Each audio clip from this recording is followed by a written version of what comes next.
দেখো দুইটা চিত্র বলছে, এই যে একটা চিত্র, এই যে একটা চিত্র। এই চিত্রটা হচ্ছে একটা ওয়েবসাইট কাঠামো, আর এই চিত্রটা হচ্ছে একটা টেবিল। ঠিক আছে, বলছে চিত্র এক ওয়েবসাইট কাঠামোটা ব্যাখ্যা করো। বলো তো এই ওয়েবসাইট কাঠামোটা কি? আমি আজকে শুরুতে আলোচনা করছি, সবাই পারার কথা। বলো এই ওয়েবসাইট কাঠামোটা কি? এটা কি টাইপের ওয়েবসাইট কাঠামো বলো? এটা কি টাইপের কাঠামো ভাই, একটু বলে দাও তো, এটা কি টাইপের কাঠামো? কে বলতে পারবা? ট্রি লিনিয়ার নেটওয়ার্ক হাইব্রিড কোনটা? ট্রি লিনিয়ার নেটওয়ার্ক হাইব্রিড কোনটা? Linear exact. কারণ কি করতে পারতেছি আমি, এক পেজ থেকে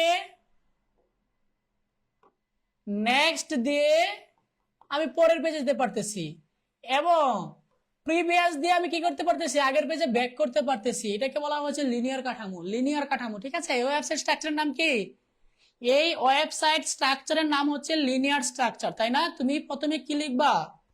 প্রথমে যে উদ্দীপকের লিখবা,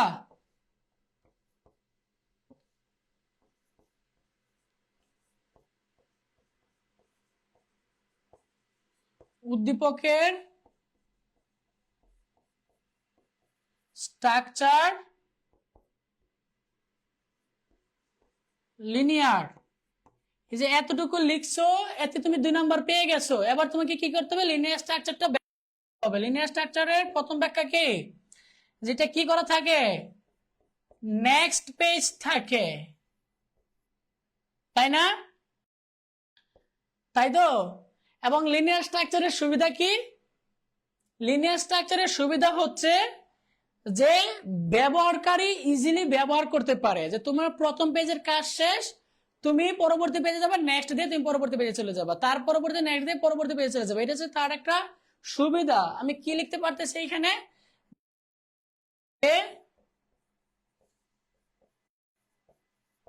পরের পেজে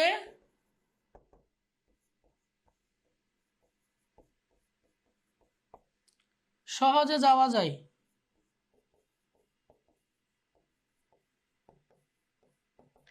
এবং প্রিভিয়াস পেজে ব্যাক করা যায়, তাই না?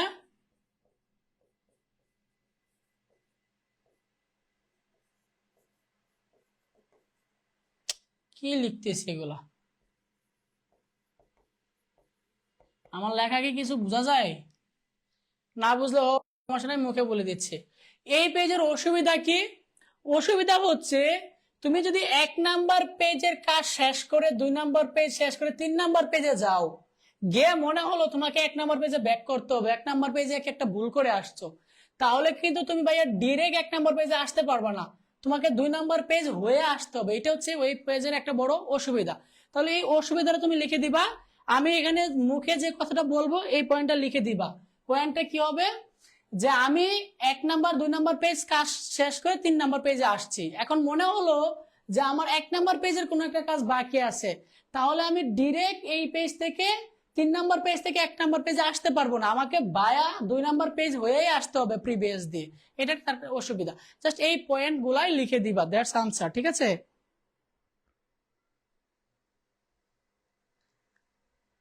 পরবর্তী আনসারে যাচ্ছি। চিত্র 2 এর HTML কোড লিখো। চিত্র 2 কোনটা? এই যে এটা হচ্ছে ভাই আমাদের চিত্র 2, এটার জন্য HTML কোড লিখতে হবে। কে কে লিখতে পারবা এই কোডটা? কে কে লিখতে পারবা বলো তো, কে কে লিখতে পারবা? রোজ প্যান কলস প্যানের কাজ, ঠিক আছে। কে কে লিখতে পারবা? আমি লিখে দিচ্ছি, কোনো সমস্যা নাই। আচ্ছা, এখানে কয়টা রো আছে দেখো তো, 1টা 2টা 3টা 4টা। টেবিল রো কয়টা আছে? 4টা, তাই না? এই দেখো আমি টেবিল ট্যাগ নিয়ে নিচ্ছি,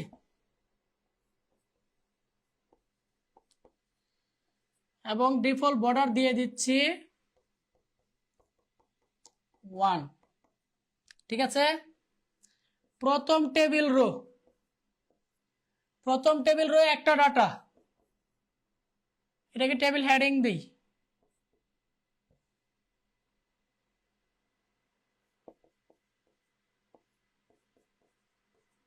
টেবিল হেডিং কি হবে? বাংলাদেশ, তাই না?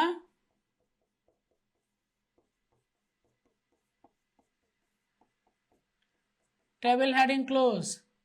এই একটা টেবিল রো ছিল, একটা টেবিল রোই ক্লোজ করে দিলাম।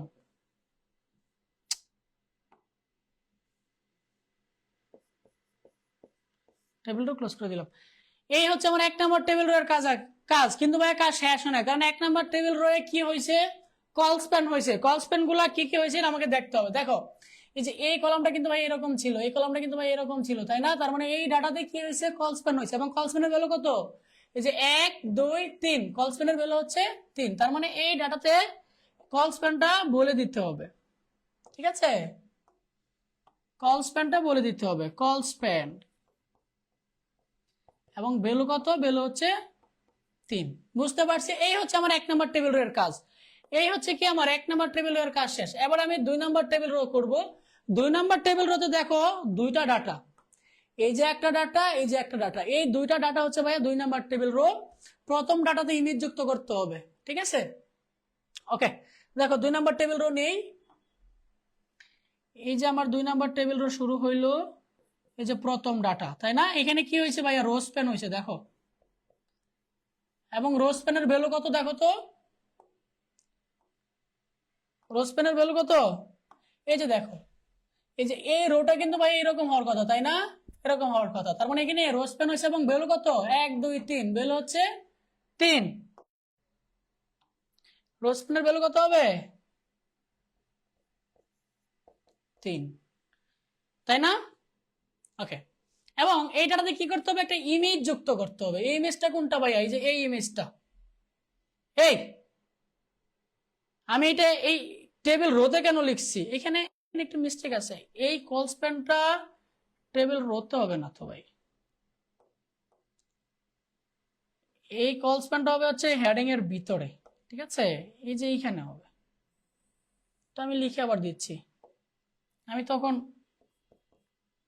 কল করেছি। এখানে কি হবে, কল স্প্যান,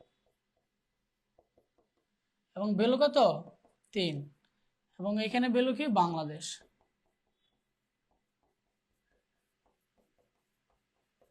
ঠিক আছে, বুঝতে পার?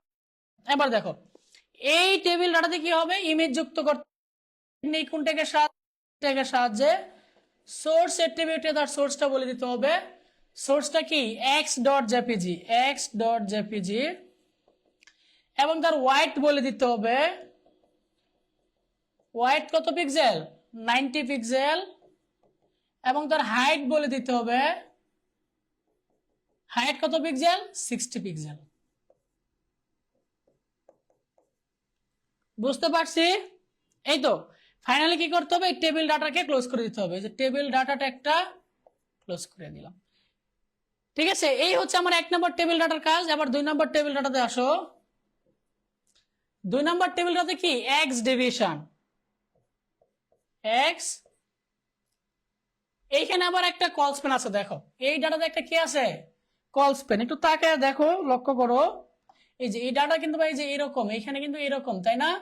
এই জিনিসটা এখানে মিসিং। তার মানে এখানে কল স্প্যান আছে, এবং কল স্প্যানের ভ্যালু কত, 2।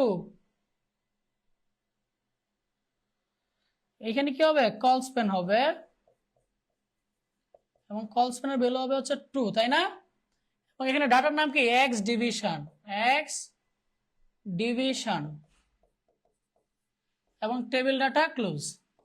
ফাইনালি কি করতে হবে, এই টেবিল রোটাকে ক্লোজ করে দিতে হবে। এই হচ্ছে 2 নাম্বার টেবিল রো এর কাজ, 2 নাম্বার টেবিল রোর কাজ, ঠিক আছে? আরো 2টা টেবিল রো রয়েছে, এই যে এই টেবিল রোটা রয়েছে, এই টেবিল রোটা রয়েছে, এই 2টা টেবিল রো এখন করতে হবে। এই 2টা টেবিল রো আবার সিম্পল, এখানে রোস্প্যান কলস্প্যান নাই, জাস্ট ডাটা গুলো আছে, জাস্ট 2টা ডাটা নিয়ে জাস্ট বসায় দিবা, তাই না? ওকে, এতটুকু তোমরা একটু তোলা শেষ করো, আমি একটু পরেরটা লিখবো। এতটুকু তোলা শেষ করো, আর 2টা টেবিল আছে, 2টা টেবিল নিচে নিচে লিখতে হবে।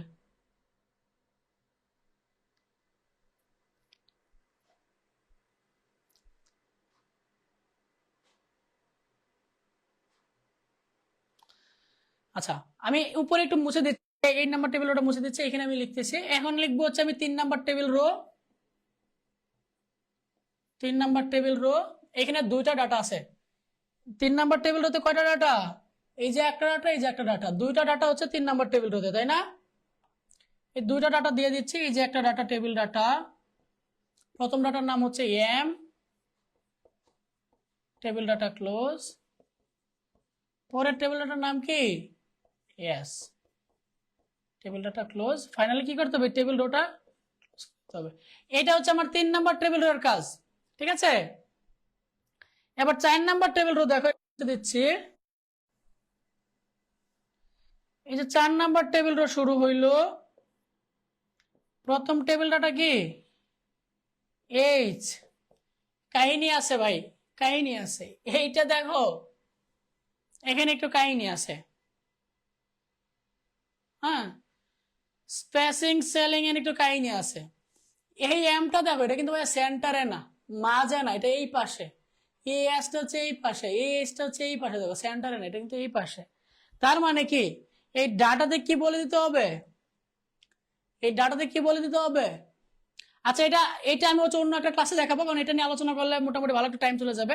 আমি নেক্সট একটা ক্লাসে আবারও তো মনে করো এই ডাটাটা মাঝেই আছে, ঠিক আছে। এই যে মাঝ থেকে দূরে গেলে কি করতে হবে, সেন্টার থেকে কি করতে হবে, এটা আমি অন্য একটা ক্লাসে বুঝতে দেবো। আপাতত মনে করো মাঝে আছে, আমি মাঝে ধরে এটা শেষ করে দিই, ঠিক আছে। এই টেবিল ডাটা ক্লোজ, পরের টেবিল ডাটার মধ্যে কোনো ডাটা নাই, just table data close, finally table রোটাকে ক্লোজ করে দিতে হবে।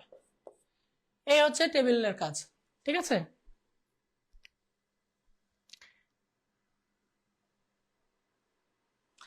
এইচ এর পরে একটা ফাঁকা রেখে দিবা, এখানে কোনো প্রকার ডাটা নাই, জাস্ট ডাটাটা ফাঁকা রেখে দিবা, কোনো প্রকার কন্টেন্ট নাই। কন্টেন্ট থাকলে কন্টেন্ট দিবা, কন্টেন্ট না থাকলে ফেলে দিবা। সাইমা শরীফ, অ্যালাইন রাইট, অ্যালাইন লেফট, এগুলো আমরা পরবর্তী একটা ক্লাসে আলোচনা করব। পুরা অ্যালাইন নিয়ে, স্পেসিং প্যাডিং নিয়ে অন্য একটা ক্লাসে আলোচনা করব, ঠিক আছে।